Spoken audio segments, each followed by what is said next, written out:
மைமூண்டாகட்டும். இந்த நாளும் கூட அருமையான மகள் இவானாவை கர்த்தர் ஆசீர்வதிப்பாராக. அதாவது ஆண்டையும் கூட காணும்படியாக செய்தார். காண செய்த தேவனுக்கு கொடி ஸ்தோத்திரம். இப்போதும் கூட கிறிஸ்துவின் நாம மகிமைக்காக ஆண்டோடைய நாமத்தை மகிமைப்படுத்தும்படி இந்த நாளிலையும் கூட ஈவானா நமக்கு இப்போ பாடல் பாடும்போது இந்த கேட்க என்ன செய்வாங்க, வெட்டுவாங்க. நம்ம எல்லாம் சேர்ந்து ஃபஸ்ட் ஒரு நாளிலையும் கூட சபா அருமையான சபா மகளிர் சபா இவானாவை நாங்கள் ஆசீர்வதிக்கிறோம். கர்த்தாவே ஸ்தோத்திர ஆண்டவரே.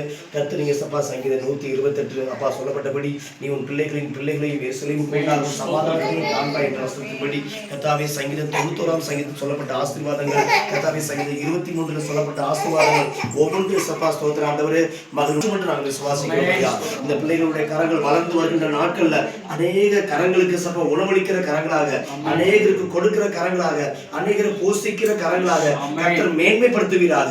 இப்போது இருக்கிறதை பார்க்கலாம் 1000 மடங்கு எங்கள் தேவனாகிய கர்த்தரை மேன்மைப்படுத்த முடியுமா? நாங்கள் தேவனாகிய கர்த்தர் கூட இருக்க முடியுமாக. அப்பா தாவீதோடு இருந்தது போல, அப்பா ஸ்தோத்திர ஆண்டவரே எஸ்தரோடு கூட இருந்தது போல, யோசேப்போடு கூட இருந்தது போல, தாவீதோடு இருந்தது போல, கர்த்தாவே இவானாவோடு அப்பா சேசனோடு கர்த்தாவே நீங்க 2 பிள்ளைகளோடு எந்த நாளும் கூட இருப்பீராக. கர்த்தருடைய தயவுள்ள கரம் கூட இருக்க முடியுமா? நாங்கள் ஜெபிக்கிறோம் ஆண்டவரே ஸ்தோத்திரயா. பிதா குமாரன் பரிசுத்த ஆவியின் நாமத்தால் வாழ்த்துகிறோம். இயேசு மூலம் ஜெபிக்கிறோம் நல்ல பிதாவே. ஆமென்.